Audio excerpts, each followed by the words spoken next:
Welcome to Talk of the Bay. I'm Mailing Obinana. Have we got a show for you tonight? We're covering the Republican National Convention in Milwaukee, Wisconsin. And K-Squid's own Chris Krohn is on the ground at the RNC covering the convention. We've got interviews with protesters and Trump delegates. It's all coming right up. This is KSQD at 90.7 and ksqd.org. We will go live to Chris Krohn in Milwaukee when we come back in a Santa Cruz minute.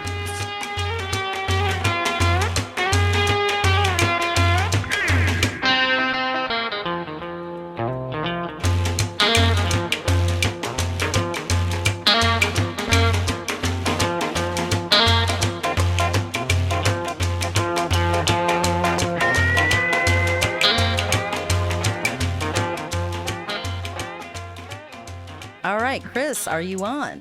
Okay, am I coming in loud and clear, I hope? Yes, you are. All the way from Milwaukee. Yeah. Awesome. So, what's it been like today?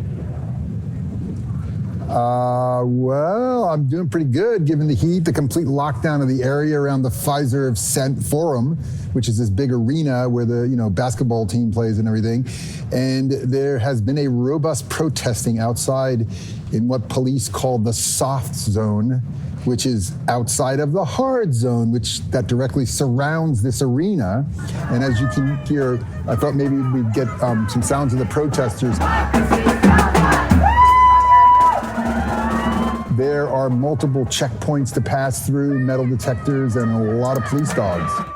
Well, today there was an anti-Republican, anti-Trump press conference at 10 o'clock this morning. And then there was a rally, and the rally was followed by a march. One of the march organizers and an official spokesperson for this really was called the Coalition. For the Coalition, there's 100 organizations involved. It's called the Coalition to March on the RNC. His name is Omar Flores, and he addressed a phalange of media at 10 o'clock this morning. Let's take a listen to what he said. So all of the organizations and community members who are out today to join us in the culmination of 2 years of organizing. The Coalition to March on the RNC came together in the summer of 2022. And from the beginning, our goal has been clear. In the first press release we ever put out, announcing the coalition's formation, I was quoted, "We welcome every opportunity to rally the masses of people across the country in opposition to the Republicans and their racist, sexist, bigoted, anti-worker agenda." And this is still true.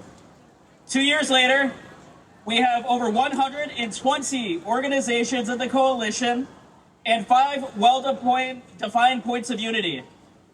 Defend women's, LGBTQ, and reproductive rights. Defend and expand immigrant rights. Peace, justice, and equity for all.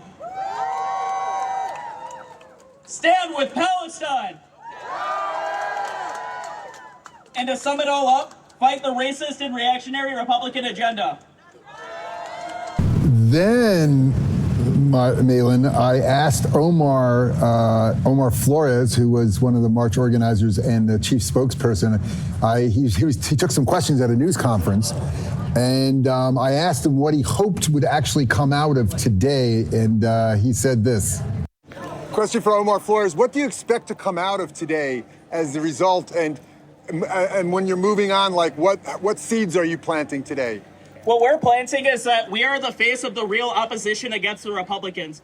The Democrats have only been in opposition in words, so we plan to be the opposition in action. Wow, Chris, so what was it like to see all that going on? And, were you right in the middle of it, or how did you encounter Omar? I was totally, if you wanted to be in the middle of it, you could be in the middle of it. I was totally in the middle of it, and in fact, I hung near the front of the march as it proceeded down its route. It seemed like a 2 mile or so route, as close as they could get to the convention center. There was a lot of contention between the FBI and the Homeland Security and the local police force as to where the demonstrators would actually be. And and then especially after somebody took a shot at former President Trump, everything tightened up, and people just, they reacted. I call it overreaction, I don't know. But of course, they didn't want anybody doing anything that wasn't on the agenda. I would say it was a pretty aspirational set of speeches, and I caught up with they had about 10 people speaking to the crowd before the march, and one woman, Victoria Hinckley, who was a student who later told me she was suspended at the University of South Florida for organizing Palestine demonstrations, in support of Gaza and against the Israeli genocide. And she addressed a crowd that eventually grew to over 2,000. And she spoke on the topic of women's right to choose. Why don't we have a listen to that as well? Chris Krohn for KSQD Radio. I'm here with Victoria Hinckley. Victoria, you spoke very strongly about women's rights, women's right to choose, abortion rights. How will the election of Donald Trump, if he's elected, affect that? Yeah, we saw how that played out when he was president. We saw him directly appoint people to the Supreme Court that overturned the historic win of Roe v. Wade for reproductive rights. We saw them strike that down, much to the dismay of people around the country that were wanting Roe v. Wade to stay in place. And so, we saw how that affected women's rights and reproductive rights, because after the Dobbs decision and Roe v. Wade was overturned, we saw so many bills sprout up across the country. I live in Florida. We have HB 5, which bans abortion at 6 weeks of pregnancy. And there's copycat bills in Texas that ban abortion at really early weeks of pregnancy. So we can only expect that, these attacks will grow stronger if he's elected again, with even more, infringements on our bodily autonomy, on the rights of women and LGBTQ folks. What about what the 2024 GOP platform calls for? It sounds like abortion light. It sounds like Trump administration, people around him, want to back away from anti-abortion. What do you think about that? Yeah, I think, I don't think we should trust that. We have seen politicians lie countless times about, vowing to not do this thing or not do that, or protect this group of people and not go after this protection. So we can only expect that isn't necessarily true. And like I said, we saw this happen, and these attacks, strengthened under his presidency the first time. So there's no reason why we shouldn't expect it the second time. And I think the only reason that they would, have that sort of rhetoric is because they saw the mass protests after Roe v. Wade was overturned. They saw people out in the street demanding that Roe v. Wade be, codified into law, which, Biden failed to do, which Trump failed to do as well. Is today a mass protest? Yeah, definitely. There's thousands of people here, so I would definitely count this as a mass protest. We have, the Coalition to March on the RNC has over 100 groups in it. So, we have many different groups of people here. We have workers, students, immigration rights. What groups are you affiliated with? I'm in Students for a Democratic Society. So they brought that back, Students for a Democratic Society, or is that never went away? Yeah, so we're actually new Students for a Democratic Society. So there was old SCS in the 60s and 70s that led a lot of the anti-war protests during the Vietnam War. And so we were refounded in 2006 on similar anti-war principles. We were refounded during the U.S. invasion of Iraq and Afghanistan. So at our heart, we're anti-war. But we fight for a lot of different causes, like women's and LGBTQ rights, the cause for Palestinian liberation, lots of different. What school do you go to? I go to the University of South Florida in Tampa. Thank you very much, Rob. Appreciate it. And we're back, and just wanted to let you know that with me in the studio tonight is Joy Schendeldecker, an artist. Right on. Hello, Joy. Hey, Chris. Do you guys know each other or something? Oh my gosh. Can you believe it? Such a small world. Yeah. Thanks for joining us, Joy. Anytime. Do you have a reaction to what that person was discussing? About reproductive rights. And the sort of, I guess, the pragmatism of going abortion light. The pragmatism of the GOP going abortion light. I think it's really cynical. It's a very cynical move. And I think it's consistent with the mainstream Democratic Party's tendency to say the things that that they know the majority of Americans agree with, but then not follow through on those things in their policies and budgeting decisions. Just for example, universal health care, right? Americans want that. Okay, so Democratic leaders say that they're going to do it. But don't give it. And don't then give us the candy. They just kill it. Okay. They kill it. Okay. Every time. No pun intended.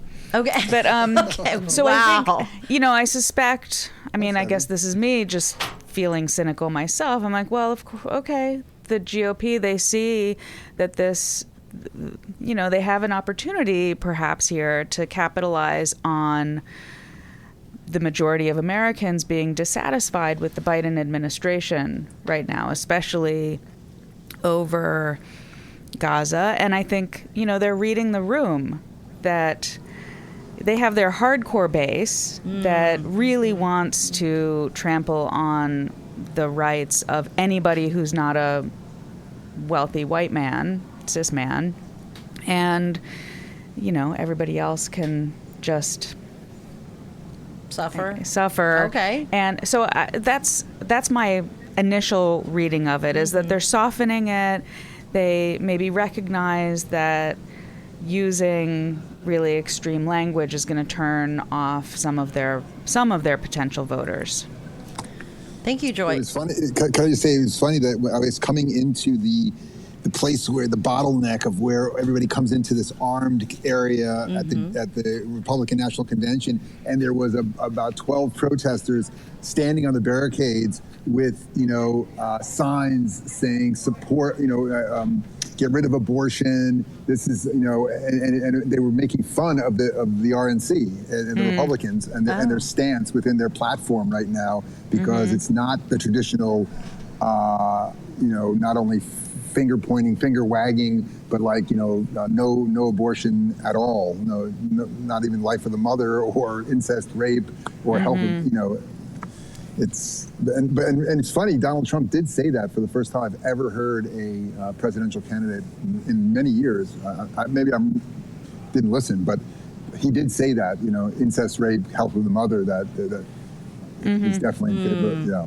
Yeah, I heard that too. So these protesters, they were trolling the RNC, or they were? They were. Oh my goodness. They okay. Definitely were. Okay. So you can see everything here. It's weird. Did you talk to GOP members, just like rank and file or like delegates and so on, who expressed dissatisfaction to you?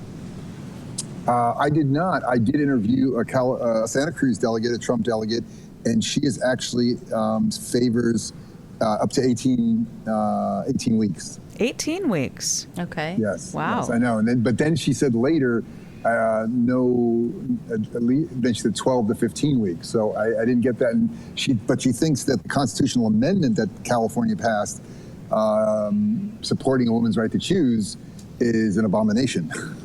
Okay, so states' rights, just not in this area. There you go. Yeah. I'm just asking. I'm not. Yeah. She said that she's in favor of states' rights, because that's basically what Trump is saying too, except when she said to California.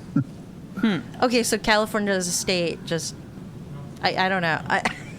I don't know. I would say pick a lane. You're with state rights, or you're not with it, or I don't know. Okay. Yeah. Interesting.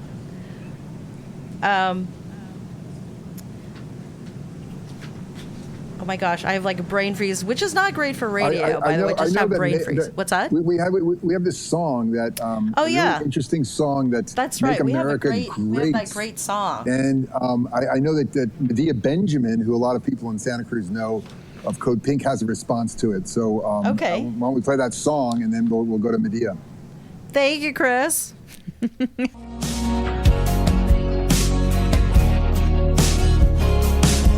I could have just retired in peace. I could have been golfing with my niece.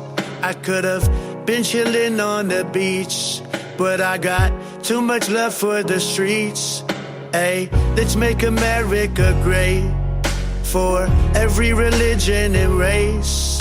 Yeah, men don't have a vagina. The radical left works for China. All I ever wanted for the USA was a good economy for your family. Protect the southern border, make a place that's safe for your kids to go outside and play. Look at San Francisco, take a look at LA. Look at New York City, man, it just ain't the same. We all know the radical left is to blame for weaponizing your religion and race. I don't know where Nyanko dug that one up, but he's incredibly talented.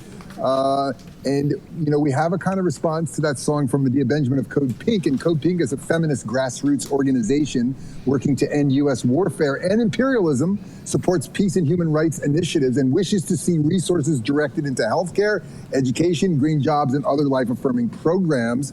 Medea Benjamin, who a lot of Santa Cruzans know because she comes by a lot over the years, and she helped found Code Pink and also fair trade organization Global Exchange. And today, when I was doing my thing in the streets and videoing and interviewing people, I caught up with Medea in Milwaukee, and here's what she had to say. It's Chris Krohn for KSQD Radio, and look who we met up with, Medea Benjamin of Code Pink. How you doing, Medea? Good to see you, Chris. Yeah, good to see you. What inspires you to come to the RNC, the Republican National Convention? Well, I'm here with people who think that this two-party system doesn't work for us, and that no matter who the Democrats choose, and of course Trump here for the Republicans, it's a two-party war system, and they're putting $1 trillion of people's money into adversaries that we should be cooperating with, like China. I mean, think about the heat today and how nice it would be if we worked with China to try to solve this climate crisis, but instead we use it as an excuse to, quote, modernize our nuclear weapons, to spend more money on bombs. It doesn't work. So, you know, we're all out here to say that the DNC and the RNC are two parties that follow corporate interests, whether it's interests like the weapons industry or other big corporations. They don't work for the people, and we have to find a way to build a new system. Well, help me out. What's beyond the two-party system? What do you see as a possibility? I know France just defeated some fascist tendencies just now, and what happened in England, they have basically a two-party system. What's beyond that two-party system here? Well, France has a multi-party system, and that's why they were able to beat back the right wing, because they formed a coalition of more progressive groups. You know, we need to build a multi-party system, and everything is stacked against the third parties here. But I think the more this goes on, and they give us candidates who the majority of the people don't want, there's an opening there for us to say, okay, it's time for third parties to really have more of a chance than having to fight for ballot access in every single one of these states. So I see eventually breaking up of this two-party system. What's your sense of the RFK campaign? When it started out the door, there was just a complete media blackout, and that's what got my interest going, because they really tried to make sure he wasn't heard on anything. Well, I got so disgusted with his campaign when he came out with his position on Israel. You know, he's so good on so many other issues. He's one of the few candidates early on that came out against the war in Ukraine, against the militarization, calling out the shots of the big corporations and how they dominate our politics. But then to say that he supports Israel during this genocide, that, for me, I don't even pay attention to his campaign anymore. And do you have a third-party candidate that you might be supporting? Well, yes, I think Jill Stein is wonderful. I think Cornel West is great, but I don't see him getting on a lot of ballots. What do you see Jill Stein's strongest points, issues that she's behind? Well, she has, since her last campaign, really come out strongly about the climate issues, and I think that attracts a lot of young people. And then she's so good on the issue of genocide in Gaza and militarization in general. So I think she attracts a lot of people who are looking for an alternative. Thank you, Medea Benjamin. It was great seeing you, and we'll touch base maybe later, too. Thanks so much for talking with Medea. I had a question for Joy, because I think Joy's politics are somewhat, similar to Medea's, not exactly. But Joy, what do you think about supporting, I didn't ask Medea this question, and I wanted to, a third-party candidate and then have Trump win the White House? What do you think about that? Because that's what they blame Ralph Nader doing. Sure. Yeah, I mean, I am tired of political blackmail. And I was a registered Green Party member for decades until Bernie ran as a Democrat. So I consider myself a Bernie-crat. And I've stayed a registered Democrat because that's one of the only ways to be to gain entry into real political enfranchisement in Santa Cruz politics. But I have a kind of maybe an innate temperamental resistance to this idea of blackmail. And if we vote for a third party candidate, we are, helping to elect the enemy. And so I do, I think it depends on where you live and, what strategically is the best thing to do. I think in some places it very well could be strategically a good idea to vote for a Green Party candidate, because then you're helping them to get or maintain their ballot access, which, the Green Party, I grew up in Maryland, so that's where I was registered Green for a long time, and the Green Party was decertified at some point in the last few years there. So I'd like to see them gain more ballot access in more places to be more viable. I think also at the same time right now, I'm not feeling very hopeful that there's any third party candidate that really can beat out the Republican or the Democratic nominees, unfortunately. And if RFK draws votes, who do you think he will thwart? I mean, Medea was right. He was talking about, he was anti-corporate. He had a good stance on Ukraine, I think, and bringing, a negotiated solution. And he said he wanted to see peace there. And I was offended also about his stance on Israel. Yeah. But he is going to draw votes. Do you think he draws more from Biden or from Trump? I don't know. I'm not a polling expert, and I haven't been following that closely.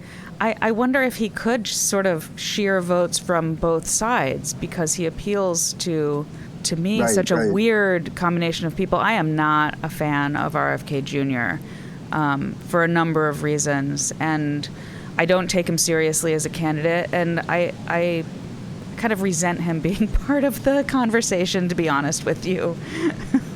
I was walking down the street today with a GOP delegate, and she was asking me directions, and I just said, we got into a conversation about J.D. Vance, and for her, he's not conservative enough. He's the new vice presidential candidate for Trump. And then I said, what about, and then she said, Trump's not that conservative either. Oh, he's for never been goodness that sakes. Conservative. And and then she said that, what's her name from South Carolina? I'm spacing her name right now. The person who ran against Trump just now. Nikki Haley. South Carolina governor, Nikki Haley. Yeah. She goes, and she's not conservative enough either because she's a corporatist. Okay, well. Wow. What's a corporatist? Well, somebody who believes, I think, that corporations are running the world and they need to be reined in. And she thinks Trump can do that. I mean, she said that too. And I thought that was interesting. So Trump and J.D. Vance is also somebody who's going for, he's a guy, and he is talking working class values and interests. And I have a feeling that's why Trump chose him. Yeah. Yeah, I know. He wrote Hillbilly Elegy, right? And so I think, similar to RFK, there's the mythology of RFK Jr. as this environmental anti-corporate champion, but, it's been a long time since he did that work, and I don't know. J.D. Vance, I think, with the Hillbilly Elegy and the putting on the working class or exploiting the working class, it doesn't seem genuine to me at this point. I know.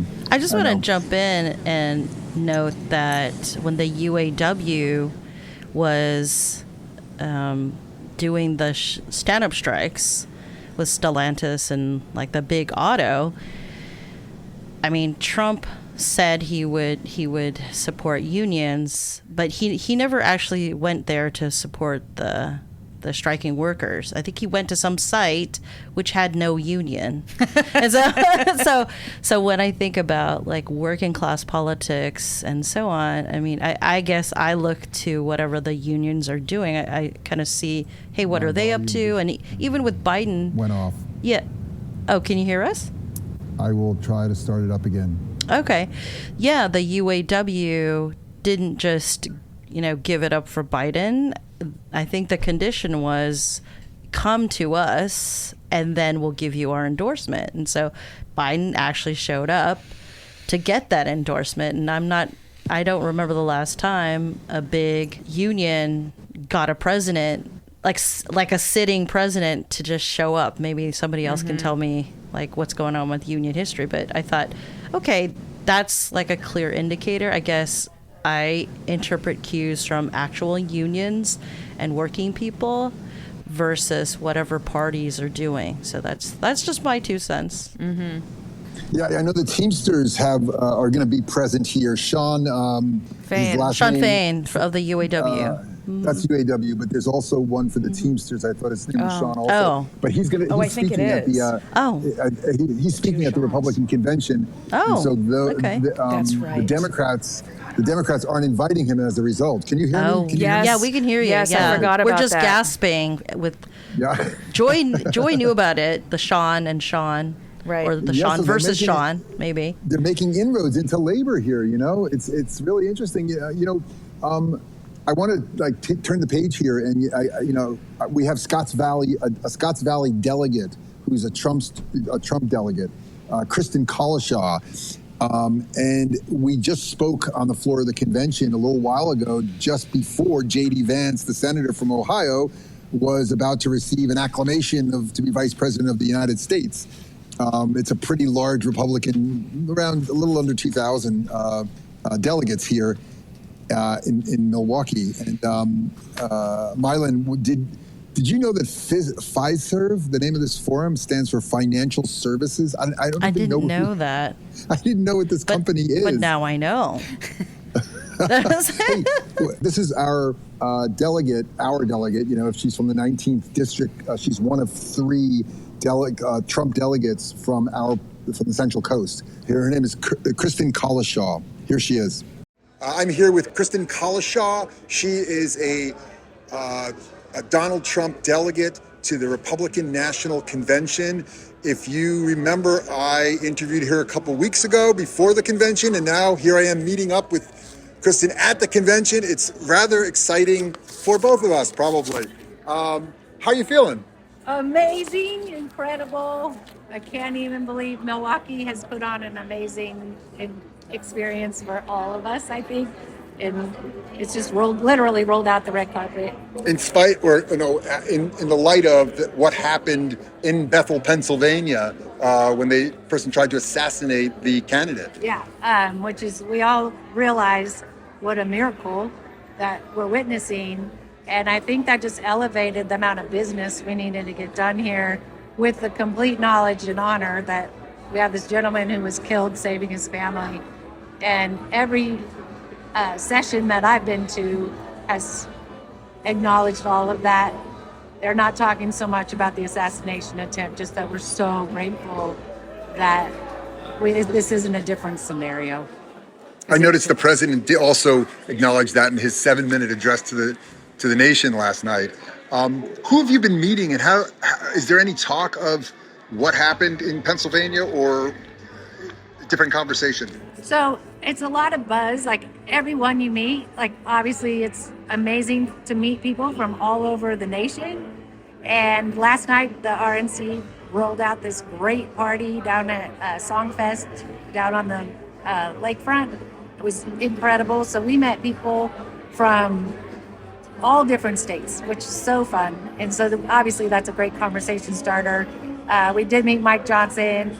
I just met Newt Gingrich, which we got a photo of, which is pretty cool. My dad will think that's pretty amazing. Newt Gingrich, former Speaker of the House. Mike Johnson, current Speaker of the House. Yeah. Kevin McCarthy is supposed to be here later. Former Speaker of the House, too, from California. Yeah. So, I mean, it's definitely a who's who. I was just looking at Sarah Huckabee Sanders, who is one of my all-time, I read her book. Governor of Arkansas and daughter of Mike Huckabee. And former press secretary of Donald Trump. And so that was pretty cool. It is kind of a who's who, but you don't really feel that way here. Like, I'm just here for the ride. Like, I'm not here to impress anybody. I don't have an agenda. So we're just like taking it all in, and wow. Well, you're a Santa Cruz County delegate, and I imagine, I'd like to know, how do other delegates feel? Do they know anything about Santa Cruz? Do they go, oh, I've been there, or where's that? Or is that down by Newport Beach, or what, Santa Cruz County I'm speaking of, because I know you're from Scotts Valley. Yeah. It is amazing. They either know it or they don't. And we always give it the plug, we're the original surf city. It's where the wetsuits were invented. Most people, though, do know something about it, the boardwalk or things like that. But if they're from California, which is the biggest delegation here and the one we're staying with, a lot of talk about how lopsided it is. And I get a lot of apologies. Wow. In the areas of what? That must be hard to be Republican in such a very liberal area and things like that. But really, I mean, Santa Cruz is one of the most beautiful places on earth, and I'm very proud to represent Santa Cruz. And well, you came across to me as somewhat they used to use the term more liberal Republican back in the day. Do you feel at all uncomfortable with any of the folks, that stuff you've met, people you've met, or ideas that have been applauded that you thought, oh, I wouldn't applaud that? Or yeah, I think that's a given. Like, I'm not a party Republican, and I think that's where we need to kind of separate, like, in light of what happened with Donald Trump on Saturday. I think we need to realize that's just too far. We need to stop hating on each other and realize we have more in common than we do different. Yeah, there's things that I don't engage in conversation about that is very just given where we live. And I like that, gay marriage isn't even a problem where we live. And so those kinds of conversations, I don't really shy away from. I'll talk to anybody about anything, but maybe I would probably be considered more moderate Republican, but I'm okay with that. Well, I was looking at the party platform, and in the past, it's been anywhere from 40 to 66 pages. Yeah. And this one comes in at 16, actually. It's okay. Maybe it's my printer. But there was the top 20, and I was wondering if those top 20 are top 20 priorities in order, or just 20 things that people sort of threw out. One of them that caught my eye was carry out the largest deportation operation in American history and seal the border, and also incarcerate folks before actually sealing off the border. What is your sense of that? Pretty strong language in capital letters. Yeah. So I think that we need to acknowledge full scale that we have an invasion at our southern border. I 100% agree with that. The fact that we have criminals coming from Venezuela and people who are committing heinous crimes in our nation, they need to go away. And if in order to make that happen, we're not vetting these people for anything. And I'm not saying that we can't do this compassionately, but there are people that should not be in this country, and we do need to get rid of them. I have no problem with that at all. And there's a couple other things on the agenda that I wanted to point out. One was the travel ban. That was hard when it happened before, and there was big, huge demonstrations. I remember at airports, especially in San Francisco and San Jose. What's your sense of the Republican platform pursuing a travel ban? So it was mostly directed to Muslim countries and African countries. Right. Well, we need to not do any business with people who we think could potentially hurt us. So I have no problem saying, let's just take a break and then reevaluate and make sure that these people are going to be friendly to anyone who travels there.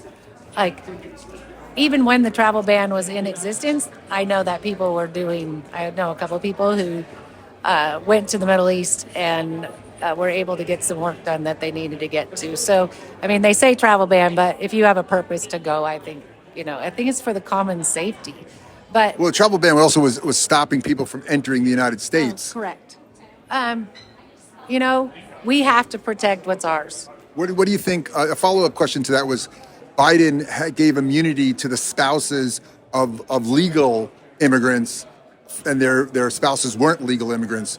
And I don't know how many. There were a couple 100,000. I don't remember now. What do you think about that? So, what I don't want to see is people getting married specifically to become citizens of the United States. But if you are married and can prove it, obviously our immigration system needs to be, it's broken. We need to have an easier way to go through the front door, because we know people who are going through this process and it's not easy. But as far as the spouses, if you can prove that you've been married to this person and you would like them to be a citizen, I have no problem with that at all. But to just blanket it, I think it could be dangerous. This is Chris Krohn for KSQD. We're talking to Kristen Collishaw, a delegate at the Republican National Convention. She's a Trump delegate, and they are going through doing roll calls right now through the states, and they're nominating their next president. Kristen Collishaw, give me some inside information here. We talked about this in the studio about nothing really in the platform about abortion. I came in just now, and there was a group of protesters on the Republican side saying, "Hey, what's the story with abortion? How come that's not in, a much stronger statements against abortion?" Yeah, like state, not only statewide, but a federal ban. Right. So I heard Trump say himself that people want to have access to abortion if it's rape, incest, or harm to the mom, which the mother one has always been a given. If you talk to most doctors, I think some states, I approve of abortion being a state issue and not a federal one. And I don't think this administration is interested in making a federal ban on abortion, which I think that's good. I think it should be up to the states. Even as a teenager, I never understood why the government had anything to do with my body or whatever. I am not, I'm 100% against abortion after a certain time period, probably nothing after 18 weeks, but that's my personal view. But that whole party platform, yeah, I think no matter what stance you take, but you have to read the room at this point in time. I don't think making an abortion ban is popular, and I don't think that's what the people want. And So that's Trump- what Trump Trump- said, that people don't want this. Some people would call it possibly flip-flopping on the part of Trump, but you just said something really interesting, a very political, strategic thing of reading the room. And I think that maybe that's what's going on with Trump, because he doesn't want that to be the issue that separates his party, I guess. Well, it always kind of has been a contentious, thing in the Republican Party. And, you've got the far right, seriously Christian or religious people. And I feel like they should have the right to try to protect unborn babies. What I don't appreciate is like every birthing center has to have information on abortion, but every abortion clinic doesn't have to have information on how to give birth. And so this messaging is kind of backwards. So we do need to figure out we need to educate people, because abortion is not good. Like, I know people that had gotten destroyed by abortion. So I don't think that we're doing a good job on either. But you yourself wouldn't be in favor of California banning abortion. I don't think that California should ban. I think they should ban it after 12 or 15 weeks for sure. But they're not going to, because we just put in our state constitution that it's legal up until you had a viable baby, which is completely disgusting. So there's a couple other things, peace through strength. What does that mean to you? Because in another part of this, it talks about pulling military back from foreign countries and placing them on the border in this platform. And then there's another stuff about peace through strength. How do you interpret that? So I think if you look at what happened under Trump, we had a very strong military. We had a strong sealed border. and we did not start any wars. Illegal immigration was the lowest it's ever been. In fact, that was the graphic he had up when he got shot the other night. That as soon as Biden took office, they opened the border wide open and not vetting anybody, even during COVID. Like, that doesn't make sense. And what was the other part of that question? No, we were talking about peace through strength. Peace through strength. So I do think having a strong military and being proud of our military always makes us better off. No one would have attacked anywhere in the world if I don't believe. Like, Putin actually told Biden, unless you put the sanctions back on us, we're going to bomb Ukraine. And Biden had the option to do that, which is a strong thing to do, in my opinion. Trump would have done that. Well, Trump had the sanctions on him. So what happens? Ukraine gets bombed. What do you think? There's a perception that Donald Trump is sort of buddy-buddy with Putin. And that's the Democrats in their camp talk about that a lot. And like, what's up? The Republicans used to be during the Cold War, they were very on their toes about the Soviet Union. Well, I think that goes peace through strength, right? Keep your friends close and your enemies closer. Maybe it falls under that. I don't have a problem with him having a healthy relationship with any foreign leader. And if it prevents us from having a war, Russia's made it pretty clear that they want to be world dominant. They've teamed up with China. That's a very scary thought. You know, the American dollar is not being used on the world stage anymore. That's alarming. That lessens the value of our dollar even more, and it gives somebody an opportunity to take over as a world domination, which has always been us. Yeah. So somebody needs to be paying attention. We don't have a parent in the room right now. And I know people have a lot of problems with Trump, like even J.D. Vance, our new vice president. I think he had come out. But it's like, okay, at the end of the day, what's better for all of us? Because I really, really, in my gut, do believe Donald Trump is only wanting what's best for America. What do you think about J.D. Vance? You know, I don't know a ton about him. I like that he's young and kind of edgy. I like that he's from Ohio. I think he's a likable guy. I heard him speak once. You familiar with the book Hillbilly Elegy? Okay, I am That's not. what kind of catapulted him to fame Is that and what's fortune. in it? Okay, somebody said this something about this book. I wasn't realizing that's what it was.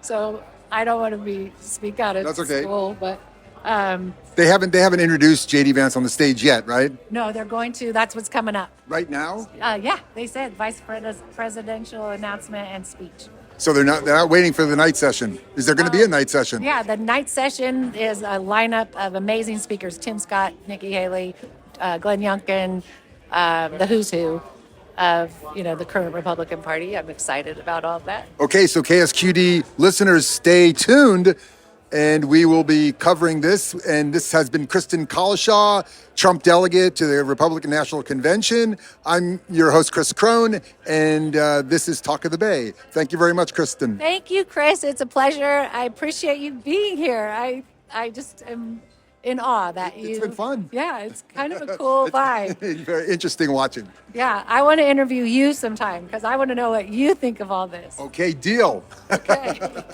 So there you have it. Thanks so much, Chris. Lot to unpack. Lot to unpack. I saw a lot of facial expressions flitter across Joy's face. I don't know if you want to let us. Well, you saw my texting too to you. I don't know if you did, but yeah, that was my facial expressions. Oh, okay. I think I missed that. But do Chris and Joy want to share what was on your face? Joy, jump in. Well, I mean, I think what was on my face was I was rolling along with her until she started talking about migration, and that was when I was like, wait a second. I think it's important. I appreciate the playing a lengthy interview with her because the Republicans are about 27% of our registered voters in Santa Cruz County. So That's a lot. and they show up. They show up in primary elections and they come out and vote. I think we get we get very few of the independents, no party preference people actually showing up consistently to vote. And then we also know that registered Democrats, who are the majority in the county, don't, have a lackluster showing. What's which up, is Democrats? unfortunate. Yeah, so I think it's really important for us, it's interesting to hear what people say when they, to hear their perspectives in a way where it's, there's no confrontation, right? Because there's a bit of a remove. So we get to hear what seem to be unfiltered comments, and we get maybe a little insight into what at least a quarter of our voting population might be thinking. So I appreciate that. I thought that some of what she said was unfortunate, and I disagree with, especially in terms of migrants. And I thought that it was contradictory in terms of she was saying that she supports gay marriage in our area. She likes that. But then it didn't seem like she had a consistent application of reproductive, well, not just tolerance, but reproductive justice. So, what about world domination? She said, well, okay, then there's that. We wouldn't have world domination. Yeah. So, thank you, Joy. What about you, Chris? So this is day one. She was very speaking the line of imperialism. That of course the U.S. should dominate the world. Our dollar should be the currency in the world, and maybe it's not anymore.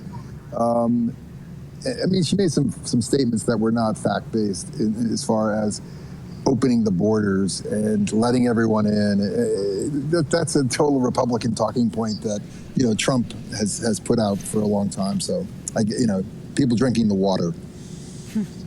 Well, I do think it was interesting that she described herself as a moderate, and that I guess at one point you asked her if she was uncomfortable sometimes discussing certain issues with other members of the party, and she said that there are things she doesn't bring up, so I thought there's sort of this back and forth maybe in herself. And maybe, and I'm just thinking if she sees herself as moderate, but maybe, like, for example, Joy or you or whoever might not see it that way, I just thought that just like kind of jumped out at me, because I thought, well, Santa Cruz County, Monterey County, we have a huge agricultural industry here.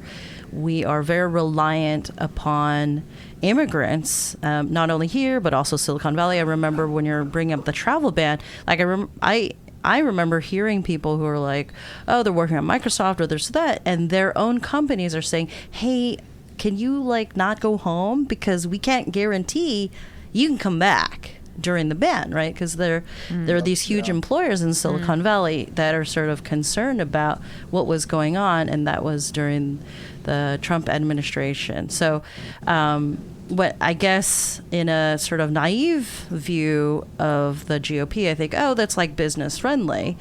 But which businesses do you mean? Right? And there are many businesses which are heavily, heavily reliant on our immigration policies to provide labor. So that was, anyway, so lots of thoughts on my mind as well. But yeah, going back also to what Joy was saying about the consistency of the GOP voters in Santa Cruz County, I thought that was really interesting, because I'm also thinking if Republicans are very consistent in however they vote, that's not only going to reflect what happens when they're deciding between candidates, but also local measures and so on. So what happens if the county is trying to, pass something, or there's different measures or so on? If you can rely on people who are registered as GOP, that's a great thing, right? Because hey, they're going to actually show up, and I got a huge proportion of my votes right there.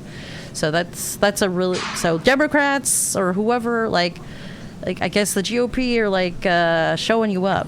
So so that's interesting. So we have 300 something thousand residents in the county, and I'm not sure how many of them are registered to vote. I think we're closer to 263,000 people. I might be wrong on that number, and I think we've got 80% who are registered to vote. That's good. We have a really high or pretty high voter registration overall. Mm-hmm. I think the problem, certainly with this this March's primary election, only having a 50% turnout overall felt pretty bad.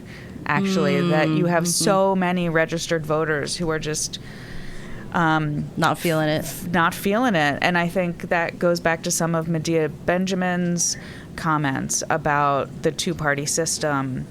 And I think Republicans and Democrats, or people who are registered to vote in all sorts of ways, or who identify with one party or the other, or refuse to be associated with any party, I think a lot of people are really fed up with the two-party system and really don't feel represented well. I mean, I think that's true for most of the people I know. What about our one-party system in Santa Cruz? Yeah, I mean, I think if Right. we have 27% of the registered voters who are like basically completely cut out from the local political decision-making process, that's not little d democracy, and as much as I want my platform to be the one that is kind of that everybody agrees on, when you have so many people that are not represented in council chambers and the Board of Supervisors, I think it's inevitable that we're going to have some real tension in our community.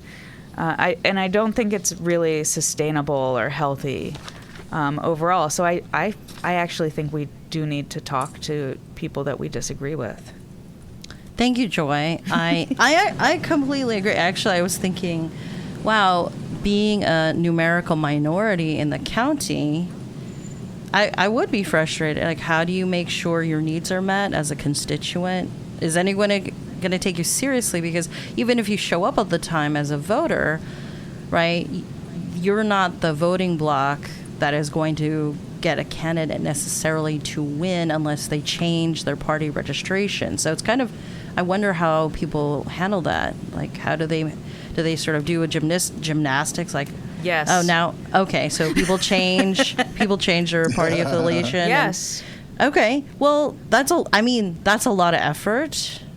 It's actually really easy to change your voter registration. Oh, yeah, okay. Just go to sos.ca.gov, and it's really easy to find the information. There's no excuse to not be registered to vote, or to be registered with the party or not party that you want to be. Thanks, Joy. Sure, super easy. Make it so that everybody participates. Yeah. Yeah. It's just as easy to register and re-register, as Joy was saying. I agree. I have a question for Joy and Chris. Do you have any thoughts about like Gavin Newsom trying to attract Republican voters? Is that just like way out and left, like way out? Is that a crazy question? Like for 2028? If he could attract the voters that like Kristen Collishaw, the Trump delegate, that would be someone who might. But I think that she's just too to the right on many social issues. So even though she says that she's not, on gay rights and abortion, but she certainly is on immigration and what I would call imperialism. Okay. I thought I would like lob a question about that. Yeah. Oh, Joy, I don't know if you wanted to say anything. No, I don't know. I mean, maybe Newsom and the establishment Democrats are trying to maintain certain areas from going more red. More like the Inland Empire. There's like areas that are kind of swing areas within California. and within California. Okay. And certainly I think establishment Democrats are wanting to get out the vote for the Democratic Party in those areas so they don't turn red or stay red. So I think there's that, but I suspect that the Newsom administration is more interested in like corporate profits than whether somebody's a Republican or Democrat. We may have to leave it there, Maylin.